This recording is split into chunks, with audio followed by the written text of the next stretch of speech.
Trying to pass the day away by I am and the girl on the other side about what we eat for lunch. In between taking calls of angry customers, disrespectful non-payers, and have a good day slayers. And I look at my clock and it's not even 11 yet, and I don't get off until 5, and I see this day is slowly going past. I'm already sitting on my ass for 8 hours, so that means I'm doubled over in boredom. And the boss's pet snitch that sits next to me got the free sub block from whole companies, so now I'm forced to actually do some work, and it's boring me, and I slowly begin to fall asleep. But imagine me lifting my head and there you stand with breakfast in your hand. Even if it ain't nothing but a sausage biscuit from McDonald's, you just happen to have thought about me at this early morning hour, and you skipped the flowers because you did that last week, and you wanted to bring me some Lepeak, but to be honest, your pockets were kind of low, and you would have had to get gas to go all the way there, come all the way here, and go all the way back to your job. So you were just being cost efficient, thinking about me nonetheless, alleviating my stress like etc. And you're my medicine now. That is sexy. When you look me in my eye when I talk to you. When you don't make me feel like I stalk you just because I want to talk to you. It ain't got to be for hours. Sometimes I really do just want to call and say hi. But when you want to call me just to say hi, well, I think that's kind of sexy.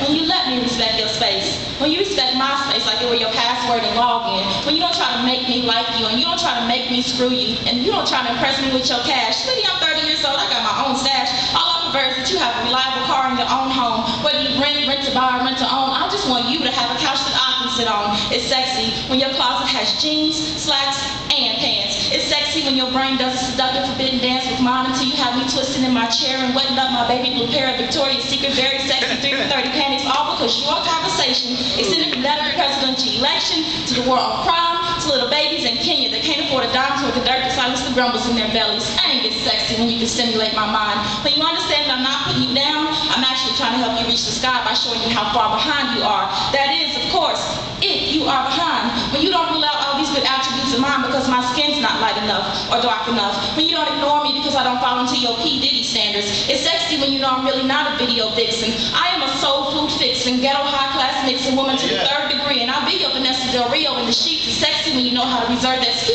only for me. But it's more to me, more to the black woman, she whose body is made up of 60% water fresh out of the river now. Dare I say a cut above the rest. Sexuality is but a fourth of who we are. We're completely engulfed in regal rays, courtesy of God's hands. And to know a queen when you meet a queen, game recognizes game, right?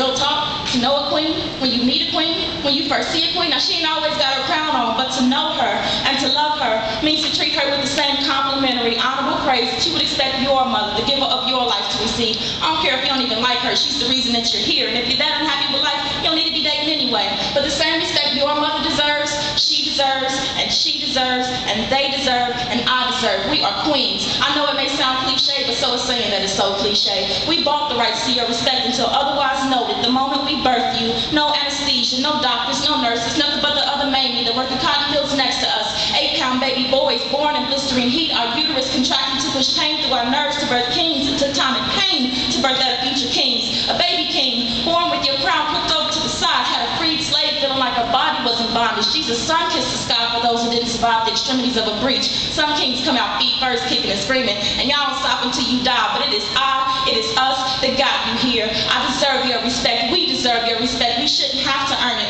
And sexy is when you know that and don't have to learn it. When you understand the material stuff doesn't make us. Your tricking is cute, but that ain't what hooking lines a real woman in sync with you. Not a queen. We go for the entire ruler, not the individual measurements on it. If we choose, we can keep our own feet in Jimmy Choos. We don't need you for that. We need your respect. I deserve your love. We deserve to be held on pedestals of the most high regard. I deserve to be approached with humility, called by my name, and treated like the best thing you never had that you will never have again. We deserve for our faces to remain the way they look when we first met, no matter how mad you get. It's really sexy when you keep your hands off of me, when you don't think less of me, when you don't choose other versions of me over me right after you get out of me. I deserve honesty, trust. We deserve your recognition. I deserve your adoration. We deserve to be cherished and prized. I am of value and I appreciate the time. I am more than a childish nickname. We are more than contestants on Flavor Flav, of reality TV, of street corners and dark alleys, of tour bus bedrooms after shows. It's the after party, and believe it or not, our legs do close, and we don't give a damn about the hotel lobby. I'm not a hoe, I am a queen. I am the Phyllis in your bowl of cream of wheat, discreetly mastering power of words to keep you on beat with me. I am bent backs,